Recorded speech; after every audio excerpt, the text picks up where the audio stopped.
ಬಹುದು. ಗುರುಜಿ, ನಾವು ಅವಾಗಲೇ ಮಾತನಾಡ್ತಾ ಇದ್ವಿ, ಸಬ್ಕಾನ್ಷಿಯಸ್ ಮೈಂಡ್ ನಮಗೆ ಯಾವ ರೀತಿ ಎಲ್ಲ ಕೆಲಸ ಅಥವಾ ಯಾವ ರೀತಿಯ ಭಾವನೆಗಳನ್ನು ಇದು ಮಾಡುತ್ತೆ ಅಂತ.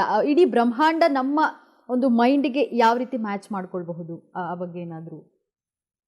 ಪ್ರತಿಯೊಂದು ಜಗತ್ತಿನಲ್ಲಿರುವಂಥದ್ದು frequency. Everything is a frequency. ಒಂದೇದು ನಮಗೆ ಥಾಟ್ ಅಂತ ಹೇಳಿದೆ.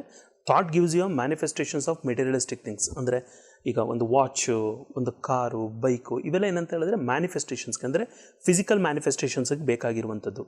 ಆದರೆ ಅದು ಥಾಟ್ ಪ್ರಾಸೆಸ್ಸಿಂದ ಬಂದಿದ್ದು. ಈ ಫ್ರೀಕ್ವೆನ್ಸಿ ಏನು ಅಂತ ಹೇಳಿದ್ರೆ, ಫಾರ್ ಎಕ್ಸಾಂಪಲ್ ಯಾವುದಾದ್ರು ನಿಮಗೊಂದು ಫೇವ್ರೇಟ್ ರೇಡಿಯೋ ಸ್ಟೇಷನ್ ಇದೆ ಅಂತ ಇಟ್ಕೊಳ್ಳೋಣ. ನೀವು ಆ ರೇಡಿಯೋ ಸ್ಟೇಷನ್ಗೆ ಕರೆಕ್ಟಾಗಿ ಇಟ್ಟರೆ ಮಾತ್ರ ಆ ಒಂದು ಫ್ರೀಕ್ವೆನ್ಸಿ ಮ್ಯಾಚ್ ಆಗಿ ಆ ಒಂದು ಏರ್ ಟೆಲಿಕಾಸ್ಟ್ ಅಥವಾ ಬ್ರಾಡ್ಕಾಸ್ಟ್ ಆಗಲಿಕ್ಕೆ ಹೆಲ್ಪ್ ಆಗುತ್ತೆ. ಆದರೆ ಫಾರ್ ಎಕ್ಸಾಂಪಲ್ಲು ನಿಮಗೆ 0.7 ಇತ್ತು ಅಂತ ಇಟ್ಕೊಳ್ಳೋಣ. ಅದೇನಾದ್ರು 0.6 ಹತ್ರ ಬಂದುಬಿಟ್ಟು, ಅಯ್ಯೋ ನಾನು ಹತ್ರ ಅಲ್ಲೇ ಇದ್ದೆ ಅಂದರೂ ಬರ್ತಾ ಇಲ್ಲ ಅಂತ ಹೇಳಿದ್ರೆ ಗೊರ ಅಂತಲೇ ಇರುತ್ತೆ ಅಲ್ವಾ? So it will not come. ಅಂದರೆ ನಮ್ಮ ಫ್ರೀಕ್ವೆನ್ಸಿ, ಅಂದರೆ ರೇಡಿಯೋ ಫ್ರೀಕ್ವೆನ್ಸಿ ಅಲ್ಲಿಗೆ ಎಕ್ಸಾಕ್ಟಾಗಿ ಟ್ಯೂನ್ ಇನ್ ಮಾಡಿದ್ರೆ ಮಾತ್ರ ಪರ್ಫೆಕ್ಟ್ ಏರ್ ಬ್ರಾಡ್ಕಾಸ್ಟಿಂಗಲ್ಲಿ ನಾವೇನನ್ನಾದರೂ ಕೇಳಿಸ್ಕೊಳ್ಬೋದು. ಸಿಮಿಲರ್ಲಿ ಬದುಕಲ್ಲೂ ಅಷ್ಟೇನೆ ಪ್ರತಿಯೊಂದು ಫ್ರೀಕ್ವೆನ್ಸಿ, ಎವ್ರಿಥಿಂಗ್ ಈಸ್ ಫ್ರೀಕ್ವೆನ್ಸಿ. ಯಾಕಂದರೆ ಪ್ರತಿಯೊಬ್ಬರು ಒಂದೊಂದು ಫ್ರೀಕ್ವೆನ್ಸಿನಲ್ಲಿ ವೈಬ್ರೇಟ್ ಆಗ್ತಿರ್ತಾರೆ. ಈಗ ನೋಡಿ, ಸಾಮಾನ್ಯವಾಗಿ ನೀವು ನಡ್ಕೊಂಡು ಹೋಗ್ತಿರ್ಬೇಕಾದ್ರೆ ಇದು ಎಕ್ಸ್ಪೀರಿಯೆನ್ಸ್ ಮಾಡಿರ್ತೀರಿ. ಸಾರಿ, ಈಗ ಯಾರಾದರೂ ದಾರಿನಲ್ಲಿ ನಡ್ಕೊಂಡು ಹೋಗ್ತಿದ್ರು, ಅವಾಗ ಅವ್ರು ಯಾರು ಅಂತಲೇ ಗೊತ್ತಿರಲ್ಲ ನಿಮಗೆ, ಬಟ್ ಏನೋ ಒಂಥರ ಹಿಂಸೆ ಅನ್ಸುತ್ತೆ ಅವ್ರು ನೋಡಿದ ತಕ್ಷಣ. ಅವ್ರು ಯಾರು ಅಂತಲೇ ಗೊತ್ತಿರಲ್ಲ, ಬಟ್ ಇನ್ನು ಕೆಲವ್ರು ನೋಡಿದ ತಕ್ಷಣ ಒಂಥರ ಪ್ಲೆಸೆಂಟ್ ಫೀಲಿಂಗ್ ಬರುತ್ತೆ, ಇನ್ನು ಕೆಲವ್ರು ನೋಡಿದ ತಕ್ಷಣ ಒಂಥರ ಫೀಲಿಂಗ್ ಬರುತ್ತೆ. ಸೊ ಒಂಥರ ವೈಬ್ರೇಷನ್ಸ್ಗಳೇ ಚೇಂಜ್ ಇರುತ್ತೆ. ಹಾಗಾಗಿ always our vibes attract our tribes ಅಂತ. ನಮ್ಮ ವೈಬ್ಸ್ ಮೀನ್ಸ್ ಅವರ್ ವೈಬ್ರೇಷನ್ಸ್.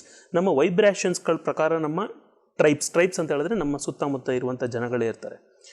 ಹಾಗಾಗಿ ನಮ್ಮ ಸುತ್ತಮುತ್ತ ಇರುವಂಥವ್ರು ನೀವು ಯಾರನ್ನ ಬೇಕಾದ್ರೂ ನೋಡಿ, ಅವರೆಲ್ಲರೂ ಸೇಮ್ ಟು ಸೇಮ್ ನಮ್ಮ ಥಾಟ್ ಪ್ರಾಸೆಸ್ ಇರೋರೇ ಇರ್ತಾರೆ. ಹಾಗೆ ನಮ್ಮದೊಂದು ಫ್ರೀಕ್ವೆನ್ಸಿ ಇದೆ. ಪ್ರತಿಯೊಬ್ಬ ಮನುಷ್ಯನೂ ಒಂದು ಫ್ರೀಕ್ವೆನ್ಸಿನಲ್ಲಿ ವೈಬ್ರೇಟ್ ಆಗ್ತಿರ್ತಾರೆ.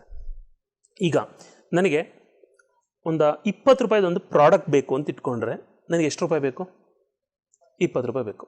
ನನಗೆ 100 ರೂಪಾಯಿ ಪ್ರಾಡಕ್ಟ್ ಬೇಕು ಅಂತ ಹೇಳಿದ್ರೆ ಎಷ್ಟು ರೂಪಾಯಿ ಬೇಕು?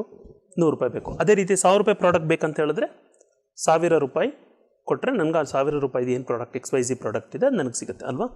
ಸಿಮಿಲರ್ಲಿ ಇಲ್ಲೂ ಸಹ ಅಷ್ಟೇನೆ, ಯೂನಿವರ್ಸ್ಗೆ for me it is car, for me it is bike, for me it is mobile. ನನಗದು ಅಂದರೆ ಮೆಟೀರಿಯಲಿಸ್ಟಿಕ್ ಥಿಂಗ್. ಆದರೆ ಯೂನಿವರ್ಸ್ಗೆ ಅದಲ್ಲ. ಅದು ಯೂನಿವರ್ಸ್ ಪ್ರಕಾರ ಅದೊಂದು ಫ್ರೀಕ್ವೆನ್ಸಿ. ಈಗ ಒಂದು ಎಕ್ಸಾಂಪಲ್ಗೆ ಹೇಳಬೇಕಂತ ಹೇಳಿದ್ರೆ, ನಮಗೀಗ ಒಂದು ಬೈಕ್ ಬೇಕು ಅಂತ ಇಟ್ಕೊಳ್ಳೋಣ ಅಂದ್ಕೊಳ್ಳಿ. ಬೈಕಿಗೆ ಒಂದು 500 ಫ್ರೀಕ್ವೆನ್ಸಿ ಇದೆ ಅಂತ. ಈಗ ಒಂದು ಕಾರ್ ಬೇಕು ಅಂದರೆ ಒಂದು 700 ಫ್ರೀಕ್ವೆನ್ಸಿ ಇದೆ. ಒಂದು ಬಂಗ್ಲೋ ಬೇಕು ಅಂತ ಹೇಳಿದ್ರೆ ಒಂದು 2000 ಫ್ರೀಕ್ವೆನ್ಸಿ ಇದೆ.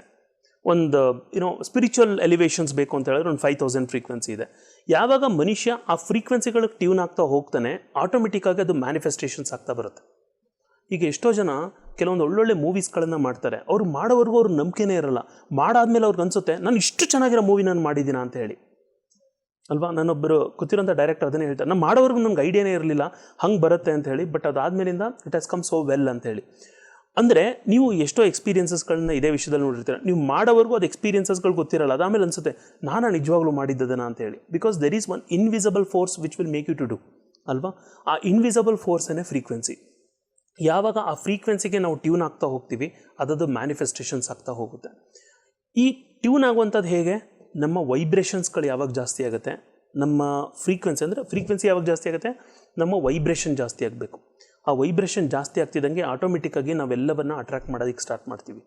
ಒಬ್ಬ ಕುಡಿಯೋನಿದ್ರೆ ಅವ್ನಿಗೆ ಯಾರು ಫ್ರೆಂಡ್ಸ್ ಇರ್ತಾರೆ ಅಲ್ವಾ?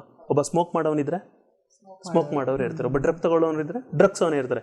ಅದೇ ಒಬ್ಬ ಮೆಡಿಟೇಟರ್ ಇದ್ದರೆ ಅವನಿನ್ನೂ 4 ಜನ ಅವ್ನು ನೋಡಿದ ತಕ್ಷಣ ಮೆಡಿಟೇಟ್ ಮಾಡಬೇಕಂತ ಅನ್ಸುತ್ತೆ. ಬಿಕಾಸ್ ಅವ್ರ ವೈಬ್ರೇಷನ್ ಅದೇ ಥರ ಇರುತ್ತೆ ಅಲ್ವಾ?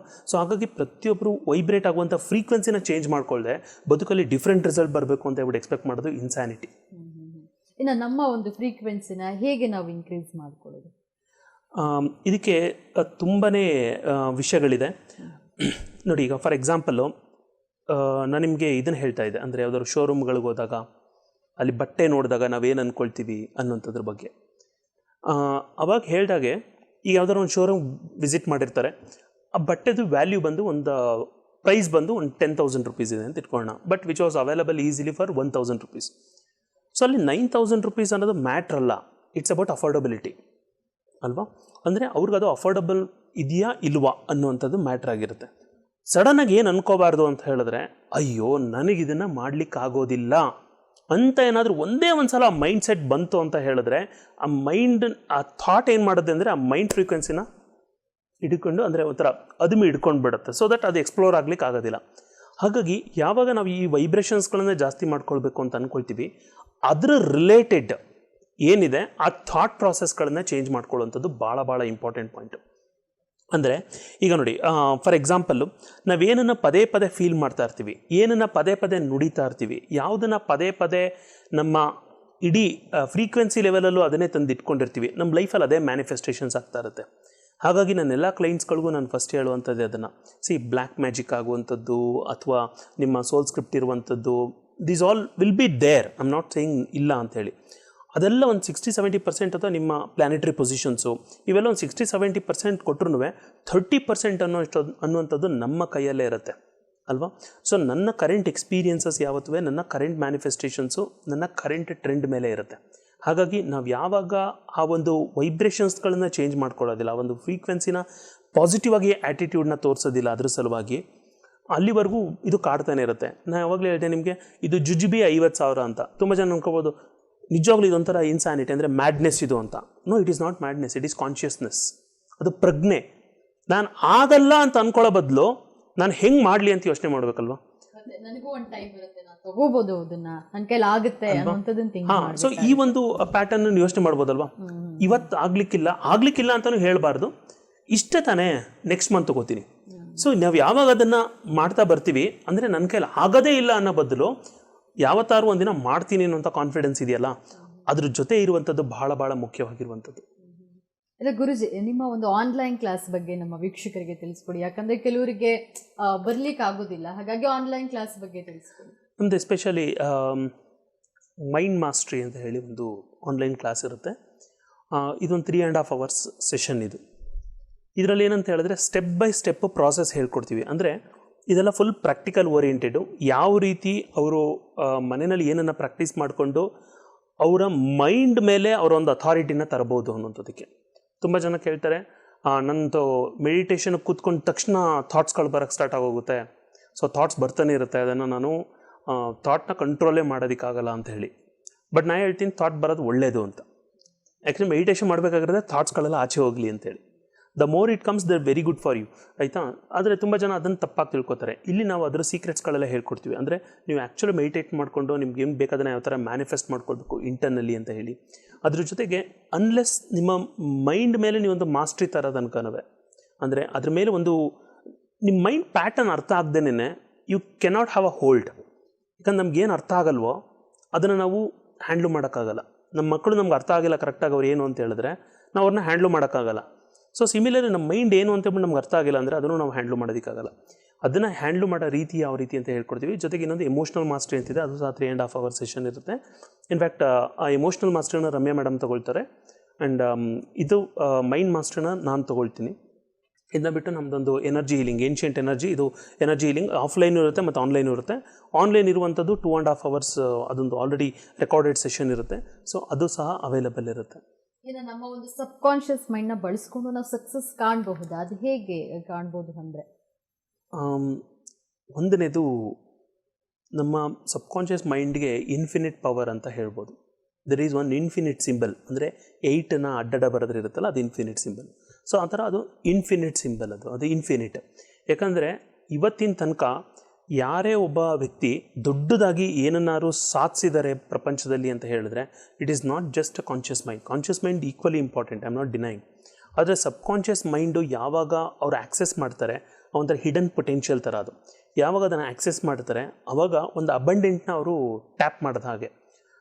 ಹಾಗಾಗಿ ಮೊದಲನೇ ನಾನು ಹೇಳೋದೇನಂತ ಹೇಳಿದ್ರೆ, it is not a motivational speech, I am just telling the fact.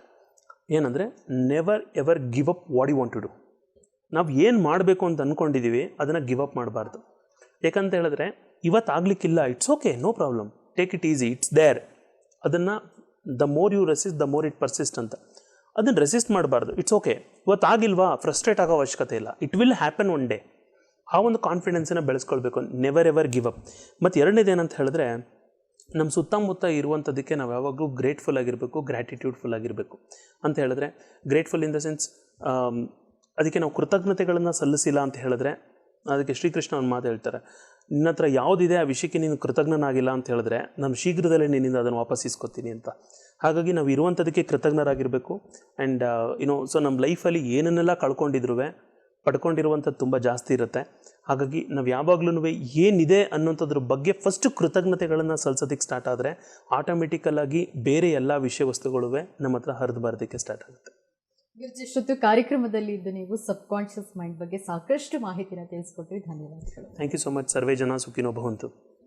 ನೋಡಿದ್ರಲ್ಲ ವೀಕ್ಷಕರೇ, ಸಬ್ ಕಾನ್ಷಿಯಸ್ ಮೈಂಡ್ನ ಬಳಸ್ಕೊಂಡು ನಾವು ಸಕ್ಸಸ್ನ ಕೂಡ ಕಾಣಬಹುದು ಅನ್ನುವಂಥದ್ದನ್ನ ಗುರೂಜಿ ಈ ಕಾರ್ಯಕ್ರಮದಲ್ಲಿ ತಿಳಿಸ್ಕೊಟ್ರು. ಇದಾಗಿತ್ತು ಈ ಹೊತ್ತಿನ ವಿಶೇಷ. ನೋಡ್ತಾ ಇರಿ News1 ಕನ್ನಡ, ಇದು ನಿಮ್ಮ ಚಾನೆಲ್.